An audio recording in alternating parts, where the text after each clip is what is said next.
እንግዲህ እግዚአብሔር ፈቅዶ እኔና አዶናይ ልንገናኝ ነው። እኔ ሄጄ ነበር አገኘዋለሁ ያልኩት፣ ግን ሁሉ ነገር በእግዚአብሔር ፈቃድ ነው የሚሆነው። እሱ ይመጣል ማርች 21 ዋሽንግተን ዲሲ ሀርት ቱ ሀርት። እኔ አማርኛ ትርጉሙ ደስ ይለኛል በጣም ልብ ለልብ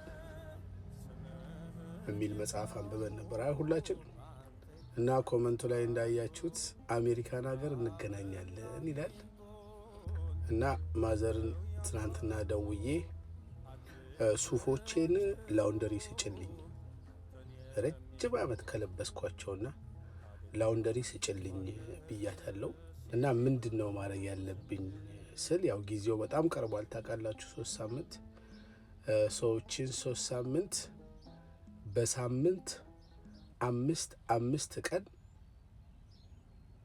ለአንድ ሰዓት ያህል ጂም እሰራለሁ አለኝ እዚህ እንዳለ ሁሉም ይኮመንቱ አትሊስት እቺ መጥፋት አለባት አለ ትንሽ